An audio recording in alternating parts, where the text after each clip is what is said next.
Durante séculos, as civilizações têm sido marcadas por milhares de fatos misteriosos, os quais, de fato, têm sido o pontapé inicial de várias crenças espalhadas pelo mundo.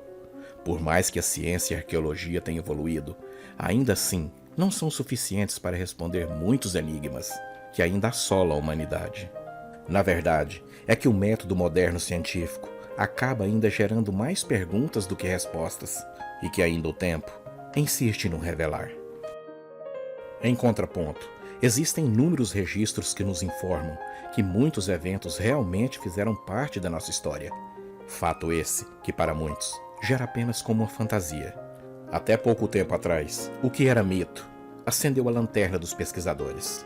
O achado do selo de Ezequias, de aproximadamente 700 anos antes de Cristo.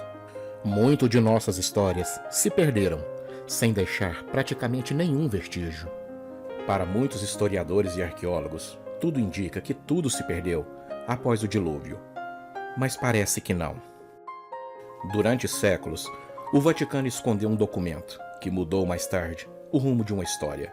Um livro de proporções gigantescas. Um livro de aproximadamente 75 quilos. E a pergunta ficou: por que eles esconderam esse livro? O que está escrito nele? Quem escreveu? Vem comigo nessa história.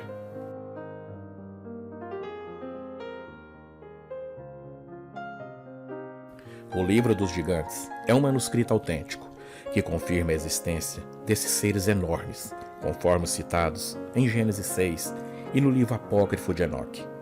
Apesar de ser um manuscrito que está fragmentado e apresenta falhas por ser lido na íntegra, ele cita diversos pontos interessantes que confirmam o que já conhecemos por outros autores. Esses seres gigantes são mencionados em várias culturas e civilizações antigas ao redor do mundo. A sua existência é uma parte fundamental do folclore e da história humana. Já nos primeiros capítulos de Gênesis, vemos a narrativa desses seres enormes. E alguns eruditos defendem que esses seres gigantes eram anjos, que teve relações com as mulheres da terra, vindo assim propagar a raça desses gigantes na terra. Acredita-se que os romanos tiveram contato com os gigantes da Idade Média.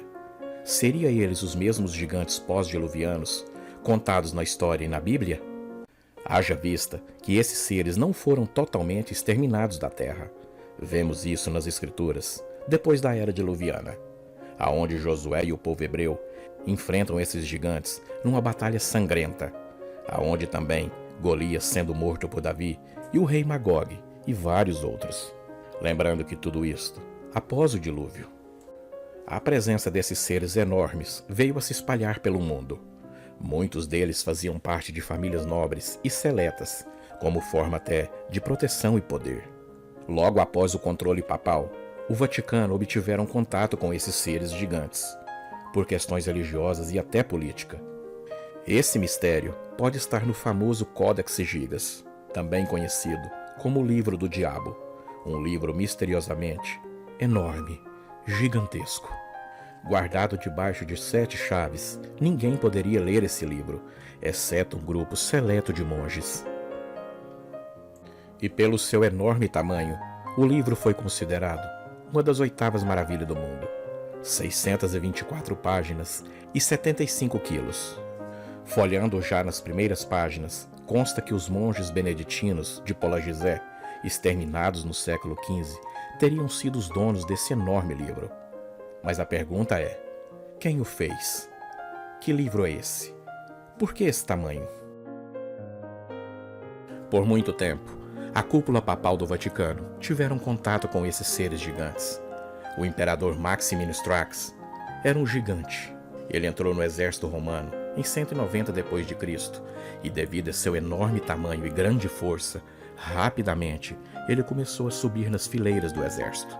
Embora não esteja claro exatamente quão grande era Maximinus, algumas fontes históricas afirmam que provavelmente ele tinha entre 3 e 4 metros. Thrax foi altamente divulgado como imponente sobre os seus contemporâneos, tanto em altura quanto em perímetro muscular. Retratado com uma extraordinária sobrancelha, nariz e mandíbula, e como a maioria dos relatos concordam que ele era de aparência assustadora e de um tamanho colossal, muitos teorizam que ele pode ter sofrido de acromegalia ou gigantismo. A presença desses seres gigantes é confirmada nas Escrituras e em outros livros também. No entanto, por razões misteriosas, alguns eruditos tradicionais acham muito difícil de acreditar que tais seres realmente existiram. De acordo com o Codex Rios, do Vaticano, um códice que é de tradução italiana de um antigo manuscrito escrito durante a conquista espanhola, revela que esses seres gigantes vieram da Mesoamérica. De acordo com as representações do códice, guerreiros astecas lutaram contra esses seres gigantes e, curiosamente, nesse manuscrito, ao lado da imagem do gigante, podemos ver o seu nome, Kinametzin, que na tradução significa os antigos. Curiosamente é dito que os gigantes Kinametzin construíram a antiga cidadela de Teotihuacan, lugar onde os homens se tornam deuses, e a grande pirâmide de Cholula. 10 Kinametzin são mencionados na antiga mitologia asteca. Segundo a história, quando os conquistadores espanhóis chegaram à América, eles viram esses gigantes. Os gigantes vieram entre os astecas e um de seus heróis, Tlacatzin, ajudou a combater os espanhóis durante uma tentativa de aquisição hostil da cidade antiga de Tenochtitlan. E esses enormes gigantes conseguiram defender a cidade, atirando enormes pedras contra os conquistadores. E suas coragens e forças podem ser vistas no Códice Florentino. Como podemos perceber, os gigantes são amplamente mencionados nos tempos antigos, sendo algum desses seres gigantes considerados como divinos, algum deles como Tlacatzin, que viveram entre os humanos em um passado muito distante, confirmando assim a veracidade das Escrituras.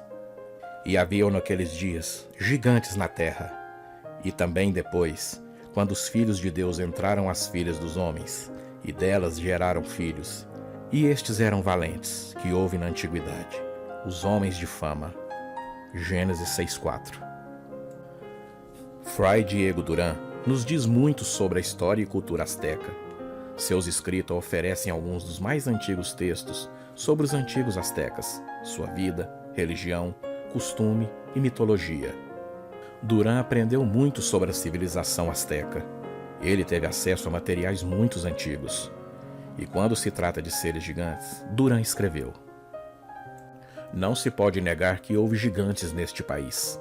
Posso afirmar isso como uma testemunha ocular, pois conheci homens de estaturas monstruosas aqui. O manuscrito ficou por quase 3 séculos na Biblioteca Nacional de Madrid. O primeiro dos 3 volumes do que foi publicado pela primeira vez, em 1867, tinha o título A História da Nova Espanha. Mais uma vez, é a ciência, é a história, comprovando assim a veracidade das Escrituras.